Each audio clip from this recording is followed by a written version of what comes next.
Good afternoon, welcome, and thank you for joining our virtual travel show featuring Member Choice Vacations. Though it's not safe to travel at this time, it certainly doesn't hurt to start dreaming and planning for the future. Over the next 30 minutes, we're going to explore the captivating country of Portugal. To enhance your enjoyment through our presentation, all attendees have been muted to reduce background noise and feedback. You may need to adjust the volume on your computer sound speakers, as often videos play at lower volumes. At the top right-hand corner of your screen, you'll notice an orange arrow. And by clicking on that orange arrow, a question panel will appear and you can type in your questions. All questions will be answered at the end of the presentation, and if time escapes us, we'll certainly be answering them by email. My name is Trudy Ann Ritter, and I'm our manager of our Dartmouth location. And co-hosting with me today is Michelle McKenzie, manager of our Halifax Yonge Street location. We're excited to have Ron Lonsdale from Member Choice Vacations with us, and joining us all the way from her home in sunny Portugal is Angela Almeida. Michelle, what was memorable for you when you traveled to Portugal? I was there in November of 2019, my last trip before the pandemic, so it has warm memories in my heart, and I enjoyed the food. Was one of my favorite things. Lots of seafood and lots of fresh fish, and it was incredible. And how about you, Trudy? Awesome. Well, for me, when I traveled to Portugal, it captured my heart with its stunning scenery and just the ease of the daily living.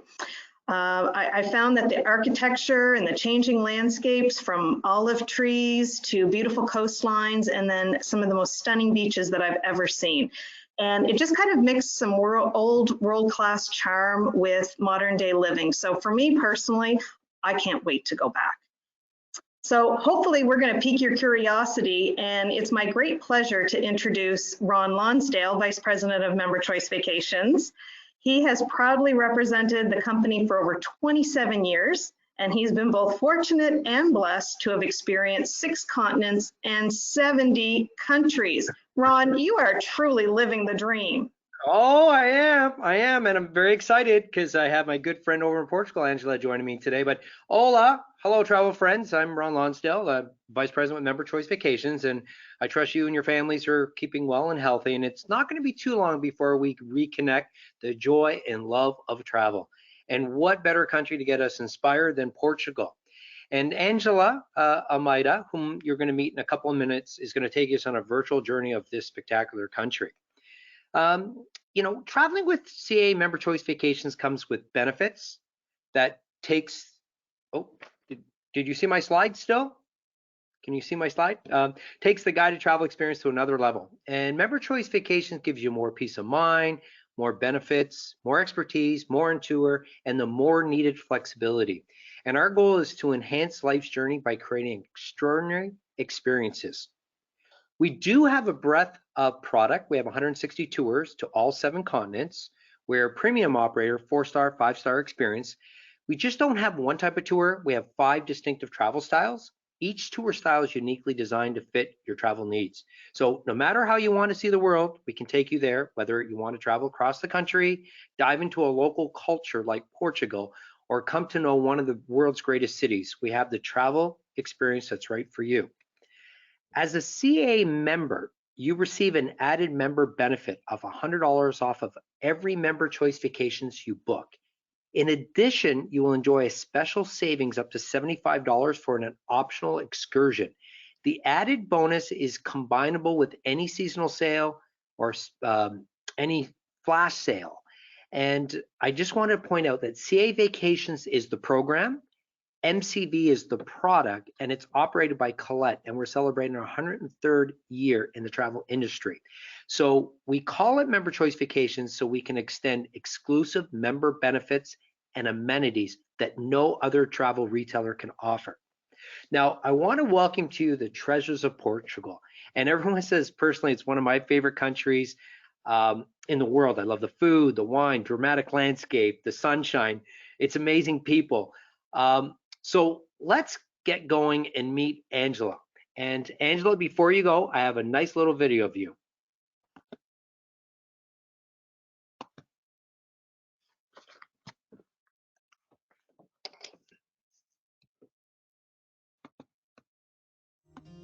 You will find these amazing, amazing countries where everything is very authentic.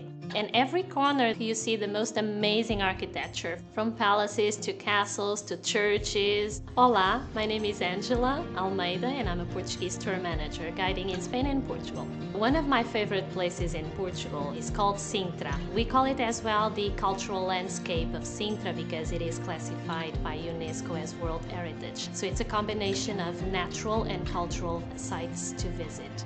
On tour, we take our guests to Valencia. It's a perfect day and we get a chance to see the preparation of the paellas. It's a home-hosted lunch and then we have it. It's a big pan full of rice and vegetables and chicken, and it's an amazing meal. You will feel that everybody enjoys to welcome you. You have to come to Spain and Portugal.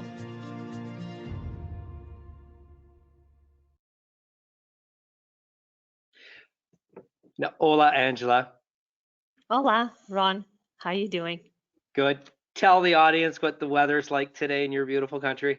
It was sunny today. Right now is 6 p.m. So the sun is setting soon around 7 p.m. But it was beautiful. Well, thank you for joining us, and I'll turn it over to you. Thank you for having me. It's a great pleasure to talk about my country. I would like to introduce you to Portugal. So Ron, you can start with the map, please. Oh, there you go. So there we have Portugal. It's a very, very small country, as you can see from the map. Together with Spain, we form the Iberian Peninsula. So we are located in southern western part of Europe. It's a very short, small country. Spain is much bigger. So everything is close by, so we can travel in different cities and we can visit many different places in short bus rides. And because we are located, let's say, in the corner of Europe, we also have kept our traditions very, very alive along the centuries. So the territory is composed by 92,000 kilometers square and a population of 10 million people. And you can also see the islands of the Azores and Madeira. These two archipelagos, they are part of Portugal. And we can travel from Portugal mainland to the Azores or to Madeira. Also, you can travel from Portugal to Spain in a short, let's say, flight, 1 hour from Lisbon to Madrid, or driving is around 6 hours from Lisbon to Madrid. So Lisbon is the capital of Portugal.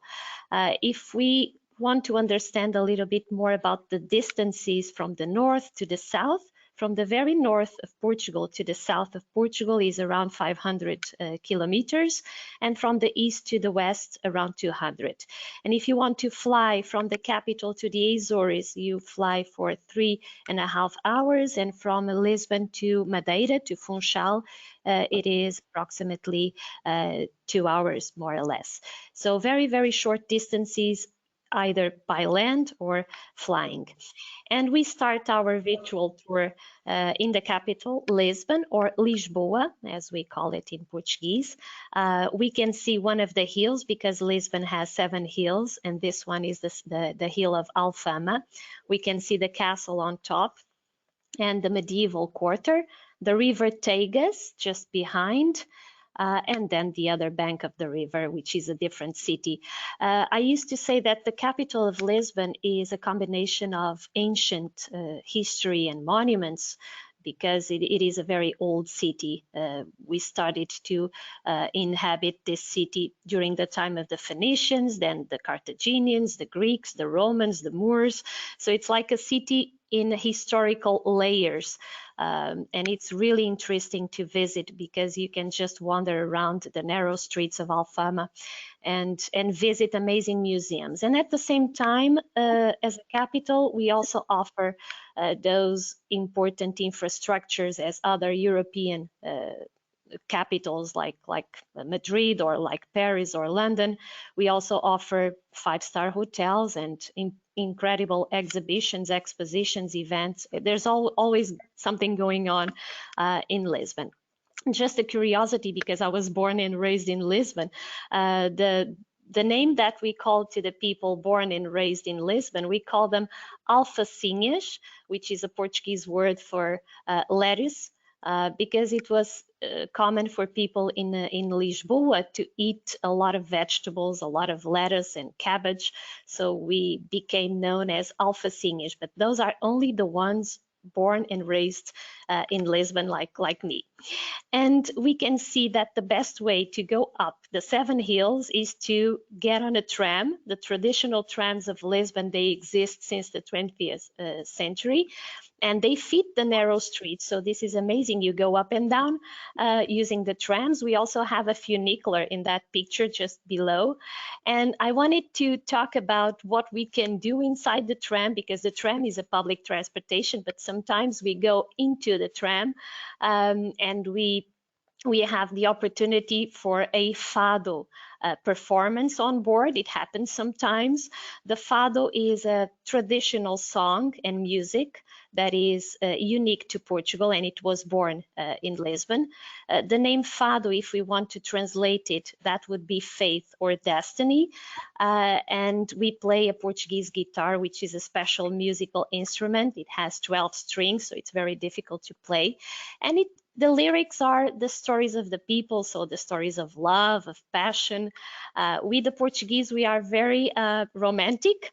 We are very nostalgic, and sometimes we're a bit dramatic. So we love the fado. The fado is the best way to show our culture. So our guests, normally, they listen to the fado like we do. And this is amazing because this is the most beautiful quarter, is called Belém. Is part of Lisbon, so we're still in Lisbon, the capital, and look what we have to offer. Amazing monuments. They are classified as World Heritage by UNESCO. One is the monastery of Saint Jerome. We can see the cloister, so that's inside, and just below the facade of the monastery is from the 16th century. On the other picture, we can see Belém Tower, also World Heritage by UNESCO, and just below is a bit more modern building, which looks like a ship, a caravel, connected to the age of the discoveries. But the other two are 16th century buildings, so they are very important to the history, especially the age of the discoveries. I'm pretty sure that many of you have heard about Vasco da Gama, Portuguese navigator, or Magellan. So the age of the discoveries is when the Portuguese, very adventurous people, they decided to set sail and discover new lands to the world. So this quarter is all dedicated to the age of the discoveries. There are many museums, the Maritime Museum, the National Coach Museum, and these important monuments to visit. And here we go for another beautiful place. This one is not in Lisbon, but guess what? We can just travel to Sintra in about 25 minutes, half an hour driving. Everything is very close by. And Sintra is another World Heritage by UNESCO. This title given by UNESCO was given to the whole place, includes everything that is the natural park, because there is a mountain and beautiful natural park, and also the heritage, the cultural heritage that is that are the palaces and the properties built in Sintra. Just a curiosity that Sintra, the name comes from Cynthia, the goddess of the moon. This name was given by the Romans, so we know that the Romans inhabited this place. But later on, this place was chosen by the royal family, by nobility, to build beautiful properties. We can see the National Palace of Sintra, very interesting because it has conical chimneys. That's the symbol of the town. And then a fairy tale palace, Pena Palace, many colors, many styles of architecture from the 19th century.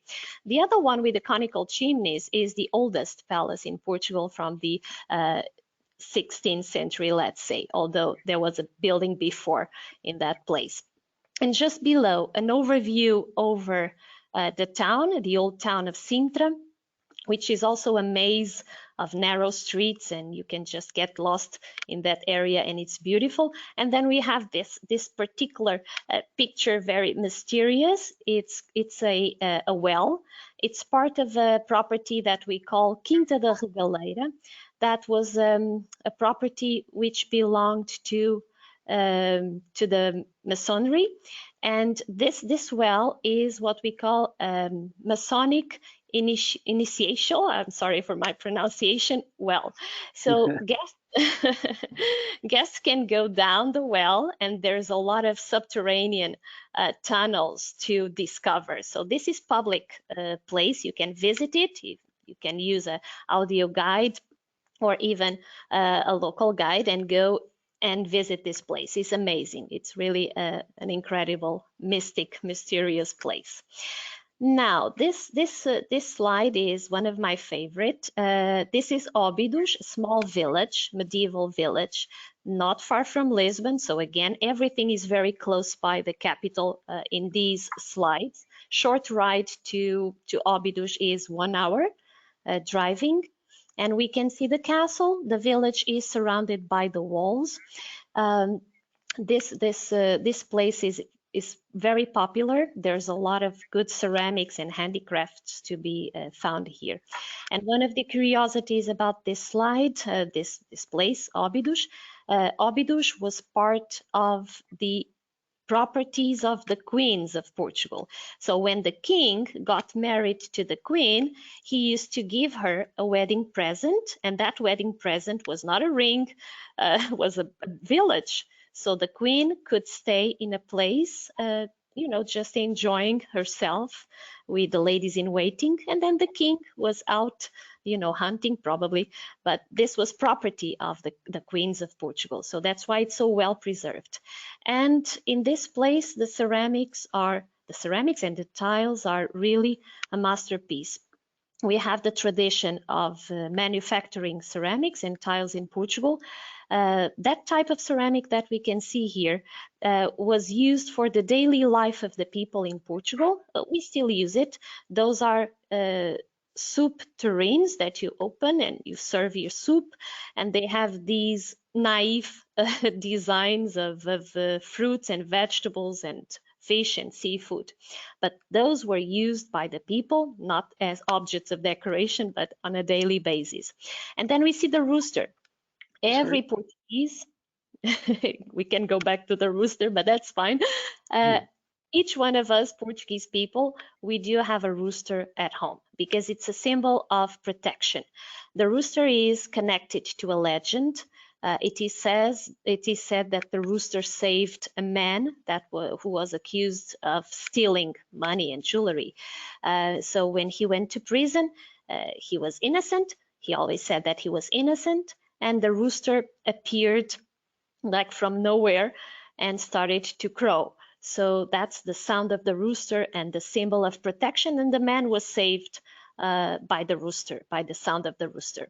And then just below we see little pieces of tiles. We have tiles in Portugal all over the place. It's amazing to see all the buildings covered with tiles. The outside and the inside of the buildings, we use the tiles everywhere. And even if you buy an apartment in Portugal, a house, there you have tiles. So the tiles, the tradition of tiles, they date back of the time of the Moors, 500 years that we are using the tiles. And now we can go to the next one. And now we're moving up to the north, from Lisbon to Oporto. If you drive 3 hours and 30 minutes, if you fly, 45 minutes. If you go by train, we have a fast speed train, 2 hours and 45 minutes. Now, Porto is the second largest city of Portugal after Lisbon, the capital. And there are many differences between the north and the south. The north is where everything began. We started as a nation in the north.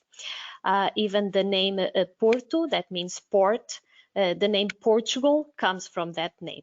So in this picture, we can see downtown of Porto, which we call Ribeira, and we can see the river Douro. All that area downtown is classified as UNESCO as World Heritage. Just a short reference that we have 17 UNESCO World Heritages in Portugal. So a small country and so many beautiful places, monuments to visit, classified as World Heritage. So that is also an old part of the city. And this one is a little bit up in the city of Porto. We have many monuments here of interest. One of those is the Stock Exchange Palace that we can see on the top left, small picture. And just underneath one of the rooms of the Stock Exchange Palace is the Gold Room, which is designed, inspired as a copy of the Alhambra Palace, located in Granada in Spain. And then we have traditional Baroque 18th century churches, too. Those are two churches together, the Carmel and the Carmelites Church. We cannot see from here, but just a curiosity, there is a narrow building in between that separates the two churches, because one of the churches was for the monks, the men, the other one for the Carmelite nuns. So they needed to be separated. And it has a beautiful side facade covered with blue and white tiles. And we can see more blue and white tiles on the upper picture of regular buildings in Porto. Porto, most of the buildings are made of granite, and then they have the tiles to cover the facades of the buildings, and then they have the iron balconies. So that's very traditional of Portugal. And below, one of the streets of Porto, the Avenida dos Aliados, a main avenue. A beautiful view over one of the 6 bridges of Porto, made of iron. And Porto is on the other side, so we are from the left bank. And this bridge is a copy, kind of a copy of another bridge that is further upstream, that is Dona Maria. That one was designed by Eiffel from the Eiffel Tower. And this one was designed by one of the students of Mr. Eiffel, because Eiffel, he was in Portugal. He had a school of architecture in Portugal. And then we can see the traditional boats of the Douro River. This is the name of the river. The traditional boats are wooden boats, and we can see the barrels of port wine, because this is the place where the port wine ages. So we can see the next slide, Ron. Thank you. So there you have the port wine. When we drink a port, immediately we think about Portugal, because it's a national product. Now the port wine, the vineyards where we plant where we plant the vineyards is not in Porto, not in the city. We have to go further upstream the river Douro to plant the vineyards. But the port wine is a good product. It's a sweet wine, and we export it a lot. We produce it since the 17th century. It's good as an aperitif, so with sausages, with cheese, that we can see on the right picture. There's red and white port. Or if you prefer a sweet, then I recommend the custard tart, which is a traditional pastry from Lisbon. Which recipe is quite old, because the recipe of the custard tart, it dates back of the 16th century. So you are eating a very, very old cake. So the port wine celebrates life and celebrates occasions. It was also very important to do business, during important meetings. And where it is produced, we're going to see the next slides, the vineyards of Douro. This is the place considered to be one of the most beautiful places in Portugal. The river Douro, that we can see in the picture, and then the valleys of the Douro also are classified as World Heritage by UNESCO. So what you see is all the plantation of vineyard, but not just for the port wine, which is a sweet wine, but also for table wines. Those are also very good from this region, although all over Portugal we produce wines.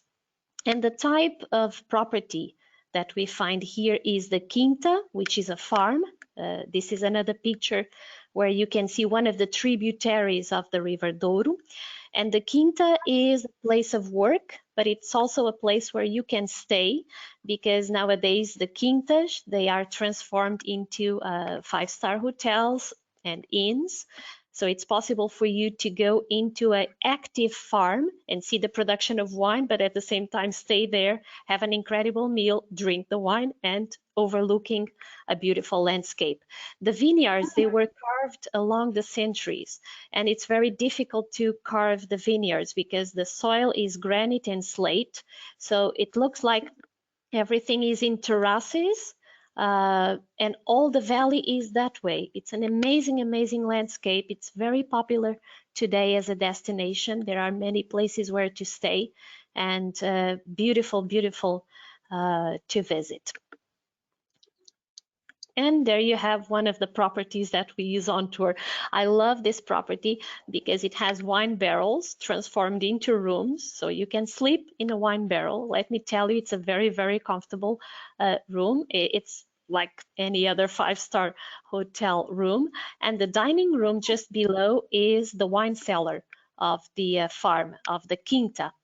And then we can see the grapes and another view over the river. I know I have a short time. There's so much to tell you and to show you about Portugal. And just not far from Porto and from the Douro Valley that we've just seen, driving 45 minutes, you get to Braga, another beautiful city in the north, and you can see a church, a sanctuary. Is called Bom Jesus, the good Jesus, that would be the translation. It's very difficult to go up there. It's 500 steps, but we're not climbing those 500 steps because we can use the oldest water counterbalancing funicular that you see on the left picture. So most of us, we take the funicular up and down. It's a beautiful Baroque 18th century sanctuary. And just below, the other picture on the right below, is another town, 45 minutes driving from Porto, is called Amarante. We love Amarante because we keep the traditions very alive in Portugal and in the north. But Amarante has a special tradition, which is a festivity in summertime. All the women that are not married, they go to Amarante to pray to Saint Gonçalo, which is a local saint. Now, we Portuguese, we are very religious and very devoted to saints. So every village, every town, there is a patron saint. And of course, we have a festivity that combines the religious, but also combines the pagan activities like drinking and eating. But it's an amazing place to go. And it's also beautiful architecture. And we're still in the north. The north is out of the touristic path, although Portugal in a general way, it is popular, but at the same time is a hidden gem and out of the touristic path. But in the north, again, the celebrations, the festivities, the traditions are very alive. And this picture shows the women in the northwest. And what they have, this is all jewelry and this is all gold. It's our filigree, which is another national product. Filigree is gold. It's like a lace work made of gold, and is considered to be one of the best gold with 19.2 carats. So the women, if they want to get married again, they have to have all that jewelry, and as much as possible, that's the dowry of the women, and those are girls, so they are going in a procession through the streets and showing the filigree. And now we're moving to the south, and we're moving quickly to the south because short distances. To the very south is the Algarve, which is very popular as a beach destination, but not only. We're not just sunny. We have so much traditions and history, so there's a lot to see in the Algarve as well, besides the beach area. But beautiful beach, sandy beach, rock formations, and a beautiful traditional village of the south, which is totally different from the north, from the granite. This one, whitewashed houses. There we go. These are two of my favorite places in the Algarve. The left one is Lagos. Lagos is dedicated to the discovery as well, like Lisbon, because it's also a port. And back to the age of the discoveries, one of the navigators, Henry the Navigator, he inaugurated a nautical school here in Lagos. So it's a very popular place for navigation. And then on the right picture, we have Tavira, which combines different styles of culture and architecture, mainly from the time of the Moors. And that's the river, but Tavira is also on the coastline and was an important commercial port back in history in the Algarve. The Algarve is more of the Moorish architecture because the Algarve had the Moors for longer time. So we're moving for the next slide. Thank you. So we're back on the coastline and we have another beautiful beach, and that's a boat ride. That's actually one of my groups. We took the boat and we went to the rock formations, into the grottos and caves. The only access is on the by the water, by boat, but it's amazing to go really into the caves that are formed by the rock formations. It's a beautiful coastline, crystal waters. It's our Caribbean. And then we have little pictures of other traditional villages in the Algarve. Again, the whitewashed houses, so a different architecture. And then we can move on to the next slide. And the Algarve, as I was telling you, is not just the beach and not just beautiful sunny days, more than 300 sunny days a year, but it's also about the products. It's a coastline as well, so there's a lot of fish. We can see a traditional cataplana, that's the name of the dish. The cataplana is the pan. It's like a copper pan, and it's like a shell. It closes and everything is cooked in steam, just the steam. And you can put everything you want inside, but we like to have different kinds of fish. So monkfish, sea bass, grouper, shrimp, seafood, whatever you like, you put it inside with potatoes and onions and garlic, and of course, olive oil, always. And then we have the best clams. We love fish and seafood. The best clams with coriander, with garlic, with olive oil. And then we have little sweets in that little picture in the middle. Those are sweets in the shape of fruits and vegetables. Those are made of marzipan, because the Algarve is one of the places where we find a lot of almond trees. And you know that the marzipan, we use the ingredient of almonds. So almonds are very important in the sweets, the desserts of the Algarve. Then we have a bottle on the left, and that's a very, very interesting bottle. Probably you haven't seen a bottle made of cork. Cork is another product of Portugal that identifies the country, because we are the first producers and we export cork all over the world. And probably you know cork when you open a bottle of wine and you have a cork stopper. So that one is a bottle all made of cork, and inside there is a brandy of a little cherry that we drink. It's very, very alcoholic, but it's also from the Algarve. We call it medronho. And then let's leave Portugal mainland behind, and let's jump to Madeira, one of the archipelagos, just couple of hours flight, and you are in a volcanic island. The capital is Funchal. Dramatic landscape, those cliffs, those valleys, amazing nature, flowers, very exotic, because Madeira has a subtropical climate. And we can see the botanical garden on Monte overlooking Funchal. Monte means mount. And we have a very good way to go down the hill. So going up, you have to walk, or you take the bus or the car. But going down, you use a toboggan, which is a car. We call it a basket car, a toboggan. And that's the traditional way to go downhill, 50 kilometers an hour, a couple of minutes ride, because it's very quick. And there you go. You are at the bottom of the hill. Next one, please, Ron. Okay, another place in Madeira, in the north part of the island.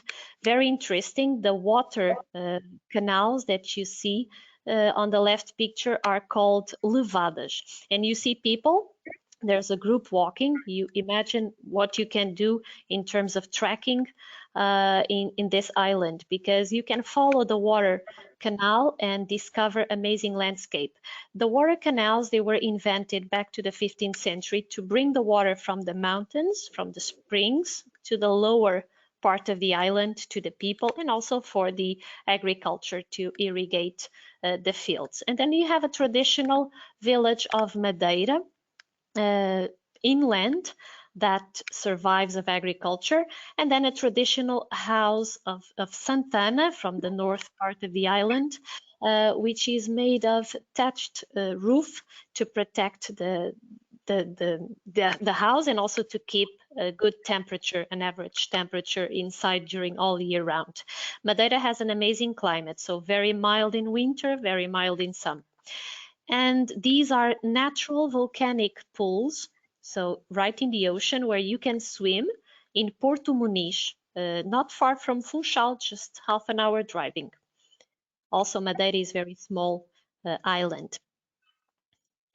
And this is a beautiful view over another place, another island, the Azores. So that will be what we're going to visit on our virtual visit now. Azores, just 3 hours flight from Lisbon, more or less, composed by 9 islands. This is São Miguel, St. Michael Island, also known as the Green Island. What you can see is the tea plantation, the only tea plantation in Europe. And yes, Ron, we can go. Yeah, I'm so excited. I know. And then we are in Ponte Delgada, the main city of St. Michael Island. We can see the sidewalks. They designed these amazing patterns. The black stone is basalt. Basalt because it's a volcanic island. Here we go. And then we're in a different part of the island of São Miguel, St. Michael, so we're still St. Michael Island in the Azores. And this is an amazing experience for our guests, because we have to be there 12 o'clock sharp to see the people taking off the ground the cozido, which is a special meal made of meat, different kinds of meat, and then sausages and cabbage and carrots and potatoes. Now, of course, this is a volcanic island like Madeira. The archipelago of the Azores is also volcanic. So the geysers are all over in the north part of the island. So it's very traditional to prepare the food on the ground. So what you do is to put a big pan with the food on the ground, and we wait, we take it off, and we have an amazing meal that it just was prepared on the ground. So it's an amazing experience. And those water creeks that you see up to the left, those are hot water creeks. Great opportunity for us to swim. We enjoy these thermal waters very much in the Azores. And there's a lot of little pools. We can see a little pool, and people are just enjoying the hot waters.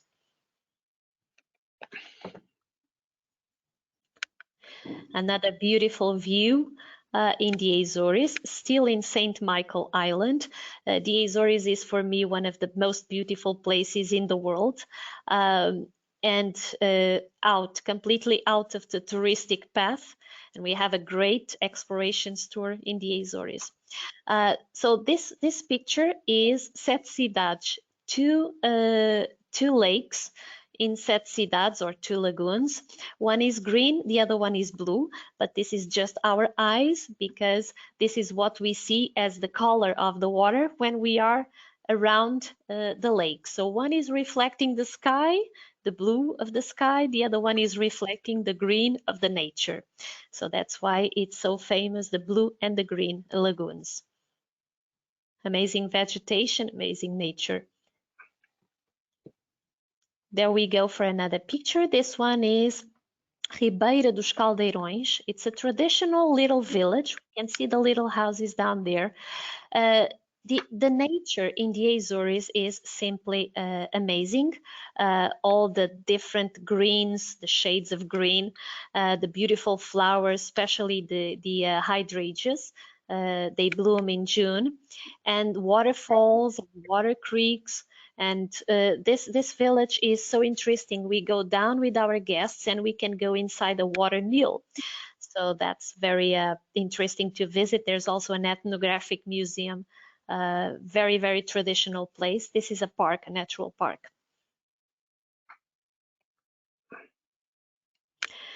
And because we just saw one island, I wanted to show you a few more islands of the Azores. The Azores is composed by 9 islands. I think I mentioned that already, but they're all different. And we have a special itinerary that covers 4 islands. So we jump to Pico, that we can see on the left picture. It looks different. It looks like the moon, very gray, but those are volcanic rocks. And that's actually a vineyard planted on volcanic soil, which is very unusual. But the wine that is produced here is of very good quality. And this is the island of Pico, where is also the highest mountain in Portugal. And on the other side, you can cross it on a ferry boat, is another island, the island of Faial. And then on the right side, we have a patchwork, we call it a patchwork of fields that are for the ship and for the animals. And they form that patchwork, and overlooking that patchwork is an amazing landscape that is in the island of Terceira. Terceira means the third, so that's the third biggest island. And just underneath, there is a cave. It's like a volcanic a crater or a volcanic vent. We can go down to the cave and enter a grotto. So again, the volcanic environment provides incredible adventurous visits in the islands of the Azores. And I used to say that Portugal is so beautiful because it has a little bit of everything, and it is a place that it's very original, very traditional.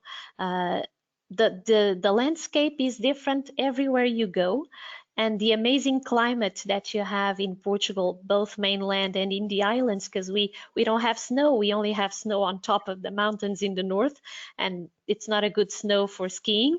And then we have the great food. We produce pretty much everything, so we eat everything very fresh, and amazing wine. Every meal we have to have wine. That's important for the Portuguese. Thank you, Ron. Thank you, everyone.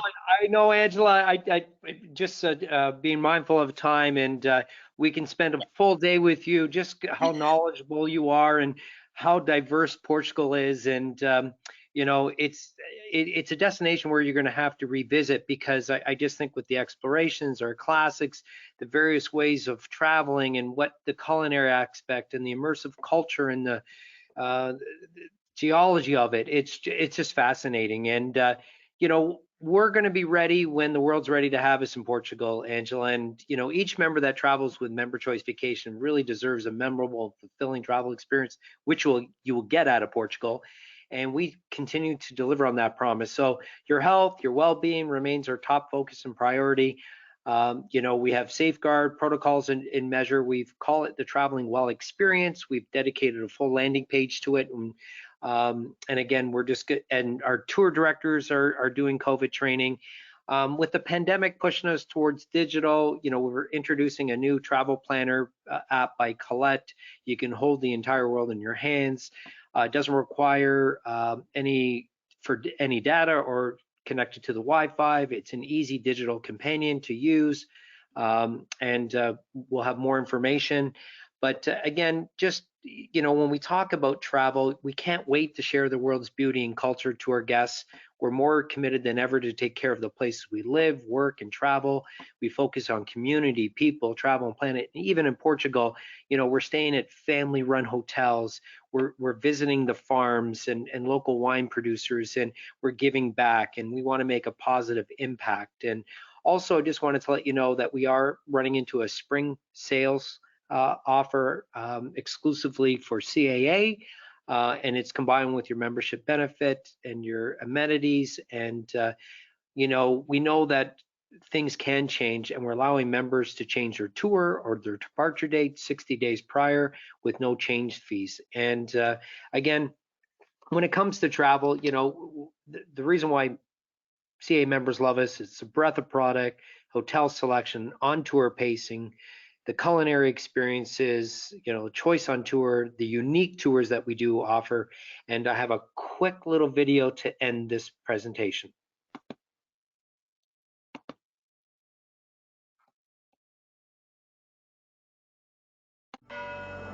How many times have you told yourself, someday you'll travel to that special place? Stop waiting for the perfect time and make this time perfect. This is your trip of a lifetime. Your someday is here.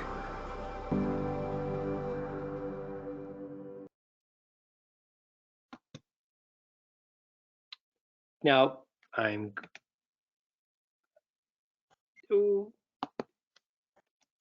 did it go to the last? There you go. We have Trudy and Michelle on. We're back. I'm looking forward to Sunday. Yes. So thank you so much for the presentation. That was terrific. And we have other sessions throughout the weekend, tomorrow and Monday. Tap into more of your travel senses if you'd like, and you can find those on our website. There was a handout for recipes, and if you are unable to print that, you can reach out to any one of the CAA Atlantic offices, and we'd be happy to send that along to you. And we will also be doing a draw following the presentation for one lucky winner who will get a $250 MCD travel voucher. So again, thank you so much for joining us today, and thank you, Ron and Angela. That was great, and I want to go back to Portugal. Thank you. Me too. Well, thank you, everybody. Enjoy the rest of your day and have a lovely weekend. Angela, God bless. We'll see you soon in Portugal. Bye-bye. Bye-bye.